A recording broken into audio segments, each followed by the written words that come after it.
Are you feeling unsatisfied with a particular relationship or friendship right now?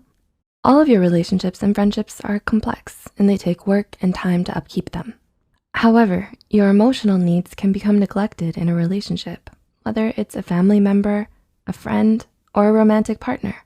When your emotional requirements are not met, the relationship can fall apart and you lose that connection with someone.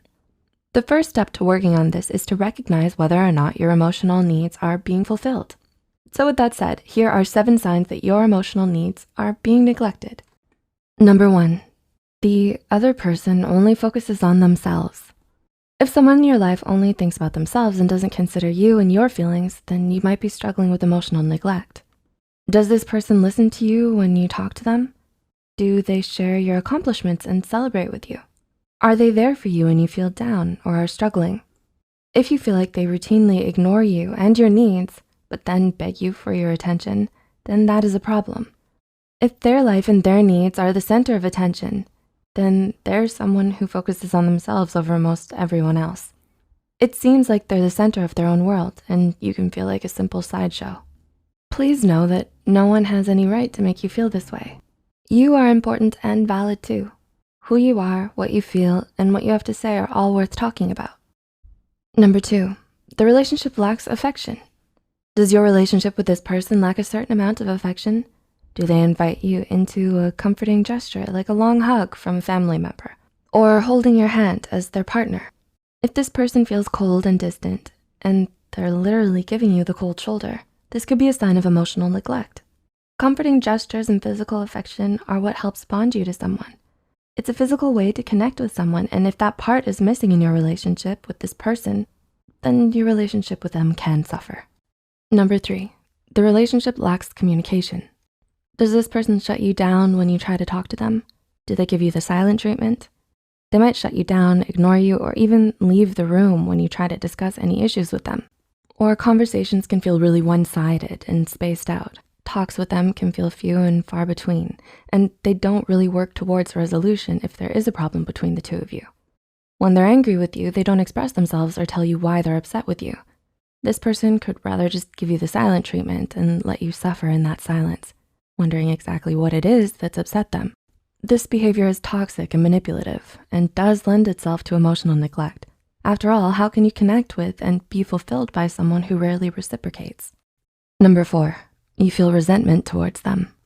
Are you feeling resentment towards your partner, a family member, or a close friend? Is this resentment new or has it been building for a long time? If you recognize that there's a feeling of resentment towards someone in your life, emotional neglect could be the reason why. This kind of resentment should be addressed if applicable. Keeping those negative feelings to yourself can really hurt you in the long run. You might need more support or validation from this person who hasn't been giving it to you properly. Maybe you want more positive vocal support from your partner, or maybe you want your mom or dad to talk with you more openly and honestly. Either way, you most likely have resentment because of an emotional need that was neglected. How do you think you can absolve your resentment with your loved one? Number 5, you choose to confide in others before you talk to them. Do you hesitate to tell this person good news or even bad news? Do you go to someone or anyone else before you choose to tell that particular person? You might be acting this way because you have an emotional need that isn't being met. You've realized that this person isn't going to give you the support or reaction you need, so you seek out that reaction from other people first. It's a way to seek external validation outside of your relationship with that particular person who is not giving you what you need emotionally. Number 6, there is no fighting. Fights and disagreements are part of life and you aren't going to get along with everybody. There might be some friction in your relationship, but have the two of you talked about it? Or even argued about it? When you fight with someone, it requires a willingness to challenge each other. It highlights the ability to tolerate anger, whether it's your anger or their anger, and requires some element of emotional connection. Emotional connection is the opposite of emotional neglect. If that willingness to argue and offer up emotional connection isn't there, then you could be suffering from emotional neglect.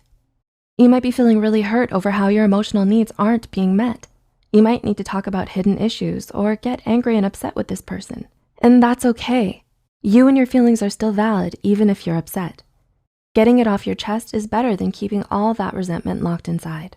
And number 7, you feel lonely. Did you know that loneliness is one of the biggest signs of emotional neglect?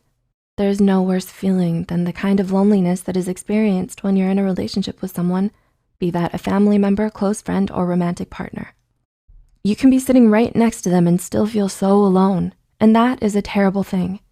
This person seems so great too. They might have a good sense of humor or share a lot of your common interests, or they have a kind nature, but you can still feel alone. Your relationship lacks emotional substance and connection. Emotional connection is the foundation of a relationship. When the connection is weak, you can start to feel empty inside.